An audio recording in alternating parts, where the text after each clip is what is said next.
Ano po ba yung Mount Calvary po na ito? Alam po natin, alam ko pong alam po ninyo yung Mount Calvary, ito po yung lugar kung saan si Kristo ay ipinako sa krus, namatay, tama po ba? At naghirap, nagsakripisyo para po sa atin. Pero there's one mystery na kailangan po nating malaman sa Mount Calvary po na ito. Dito po sa Mount Calvary po na ito, hindi lang po ito yung lugar kung saan si Kristo po ay nagsakripisyo at namatay o naghirap para po sa atin. Dito po sa Mount Calvary po na ito po yung lugar kung saan Christ finished everything. Amen po ba? Ito po yung lugar kung saan tinapos lahat ni Kristo ang lahat ng bagay. Ito po yung lugar kung saan tinapos ni Kristo ang ating fundamental problem. That's why we need Christ every day. Amen po ba? Si Kristo po hindi lang po siya ang solusyon sa mga physical na problema po ninyo. Si Kristo po hindi lang po siya solusyon sa mga physical diseases na meron ng tao. But Christ is the solution to our fundamental problem. What is more important po? Yung bagay na hindi mo nakikita o yung bagay na nakikita mo? Siguro, some people, they will say, of course, yung bagay na nakikita mo. Pero ano pong mas importante po sa atin? Yung bagay na hindi po natin nakikita. That's spiritual things. Yun po yung bagay na hindi kailanman mauunawaan po ng tao. So, sa Mount Calvary po na ito, it is the covenant that God finished everything through Christ.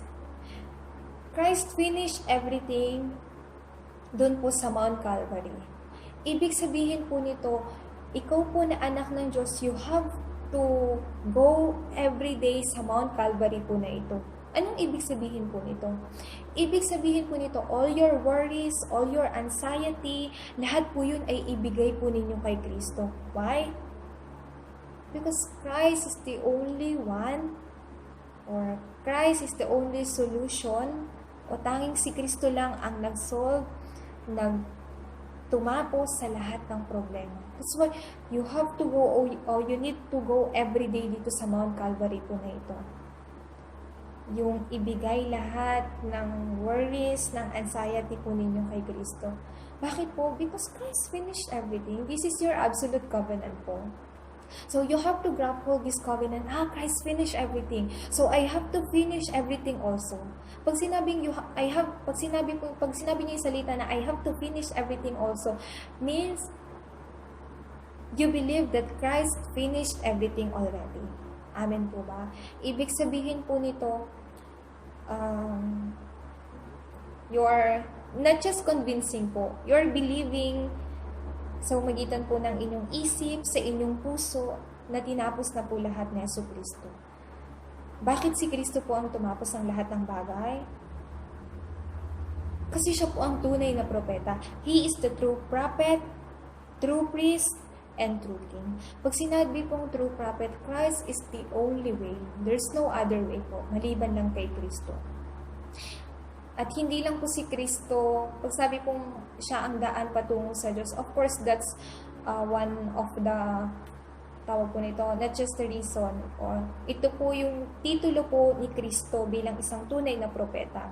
Pero sa pamamagitan din ni Kristo, sa pamamagitan ni Kristo na siyang tunay na propeta, iaalaw po niya sa buhay po ninyo na siya ang, sa magitan ni Kristo, siya ang maging daan para magkaroon ka ng magandang komunikasyon, magandang relasyon po sa ibang tao. Pangalawa, true priest. Alam ko pong alam nyo, ano po ang katungkulan ni Kristo bilang tunay na pari? Sinulusyonan po niya ang ating mga kasalanan. Sa madali pong salita, si Kristo po ang nagpalaya sa atin mula sa ating mga kasalanan. And He is the true King. He destroyed the power of the devil. Kaya ano pong sabi sa Romans chapter 16 verse 26? Ito po ay ipinahayag po sa inyo at ipinaalam po sa inyo. Napaka mahabang panahon na itago po itong mabuting balita. Pag sinabi pong naitago po itong mabuting balita, ayaw pong tanggapin ng tao. Ibig sabihin po nito, ayaw i-accept ng tao yung gospel po nito. Ayun po yung nangyari po sa maliban sa Israelita, or isa sa mga example yung mga Israelita, when they refused God, or nung sila ay tumalikod sa Diyos, when they lost to hold this gospel, what happened po? They faced lot of crises, disasters, sufferings. Pero ito po ay ipinahayag po sa inyo. Ibig sabihin po nito, your answer. Bakit po? Sabi po sa John 20:31, "But these are written that you may believe that Jesus is the Messiah, the Son of God, and that by believing you may have life in His name." Ano pong ibig sabihin po nito? Ibig sabihin po nito, ang dahilan kung bakit po isinulat po ang Biblia, it is for you to know na kapag ikaw ay naniwala kay Jesucristo, ikaw ay magkakaroon ng buhay na walang hanggan.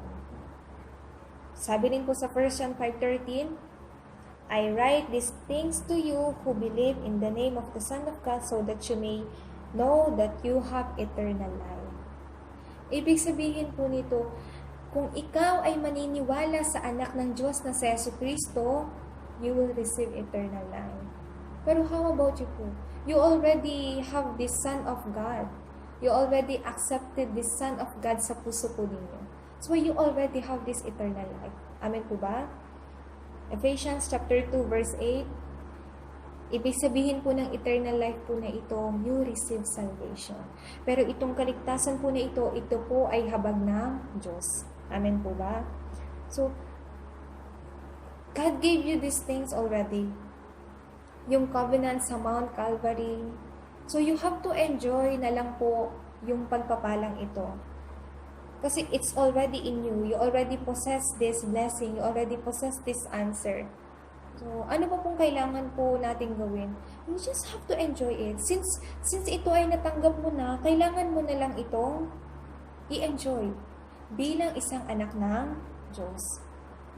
Kaya, I pray na tayong lahat, every day, tayo ay pumunta lagi sa Mount Calvary, which is giving our worries, anxiety, problems to the Lord. Amen po ba? And having the resolution of faith na Christ finished everything. Ibig sabihin nito, yung mind, yung heart, yung soul natin, yung body natin ay nakasentro kay Jesucristo. Ibig sabihin po nito, yung isip natin nakasentro sa mensahe na Christ finished everything.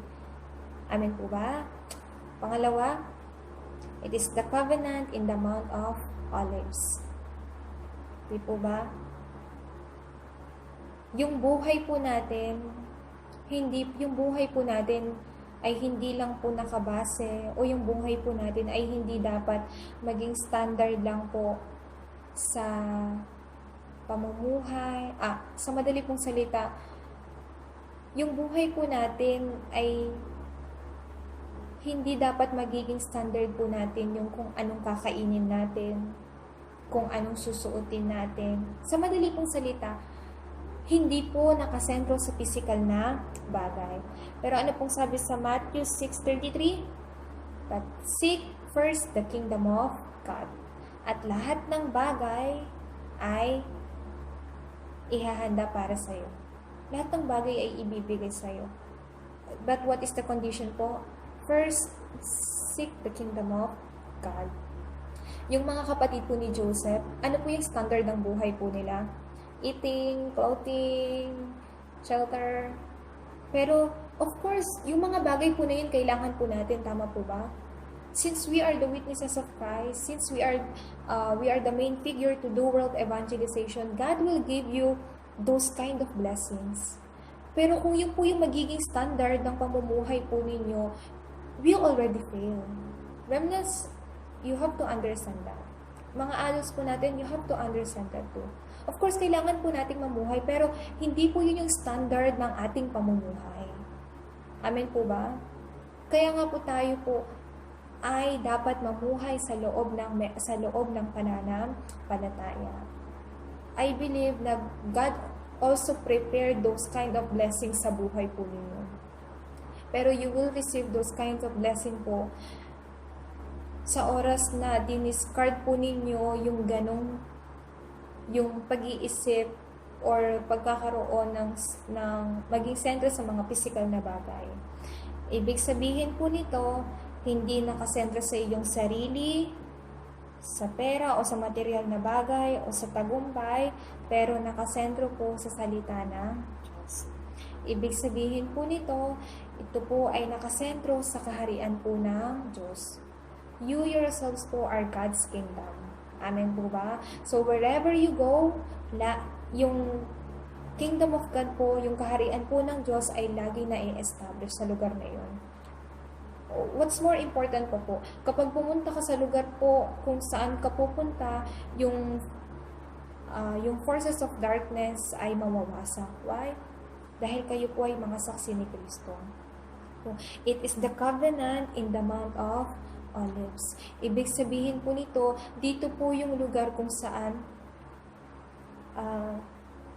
God revealed kung papaano po siya mag-work sa buhay po ninyo. God revealed His power.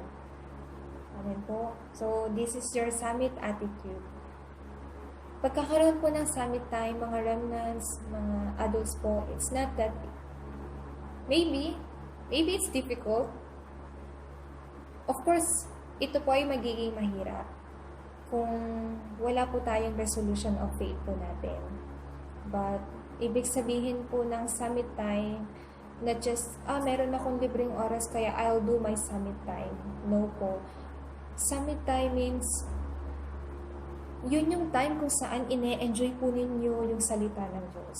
Yun yung time kung saan meron kang time to meditate the Word of God. Siguro po yung iba po sa inyo, mas busy po kaysa sa akin. Of course, hindi naman po ako busy eh. Pero, ano pong importante po? When you're having your summit time, yun po yung time kung saan ang Diyos, si Yesu Cristo, ang banal na Espiritu po ay nag-work po sa inyo. Giving very short time, even 5 minutes, 3 minutes, 1 minute, to have this summit time, it's really important.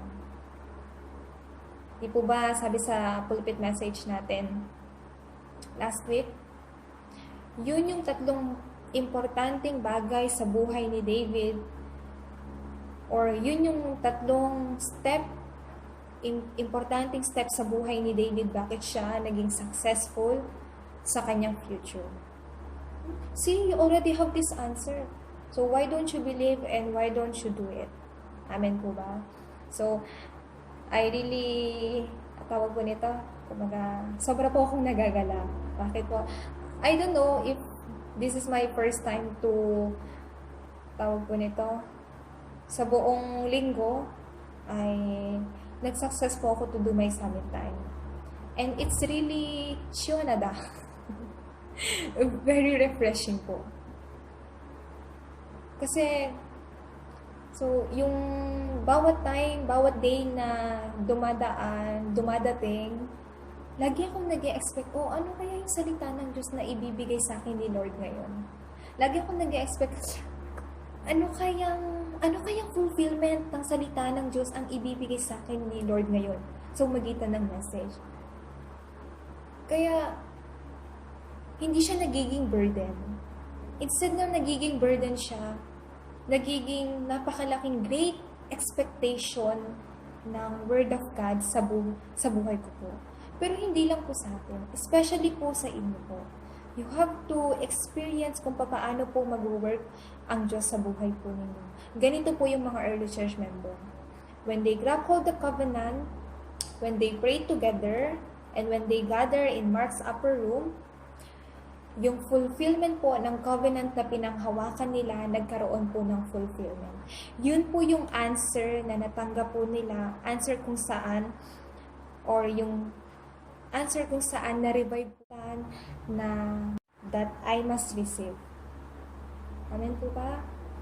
So, I pray na this whole week o yung buong linggo po na ito ay maging linggo ng punong-puno ng kasagutan para po sa bawat isa, para po sa atin. Kayo po ay napaka-importante, kaya wala pong bagay na kailangan nyo pong alalahanin.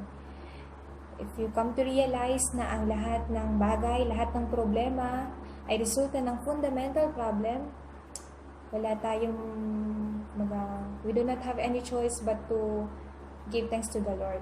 Bakit po? Dahil yung lahat ng bagay na nangyayari po ay nakasaad po sa Biblia.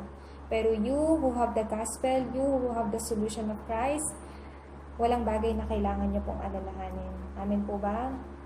So, kayo po ay napaka-importante. Ang Diyos po, sa Jesucristo, ang banal na Espiritu po ay sumasa inyo. Kaya walang bagay na kailangan nyo pong alalahanin, but you have to grab hold kung ano po yung salita na ibinigay po sa inyo ng Diyos sa araw po na ito. You have to discover kung ano po yung salita na finulfill na ng Diyos sa buhay ninyo, at ano po yung salita o ano yung kasagutan na ibibigay niya po sa inyo. Amen po ba? Tayo po'y manalangin. Heavenly Lord God, we praise you and we glorify your name, Father God. Thank you for guiding us, Panginoon, at pagbigay po sa amin ng inyong salita.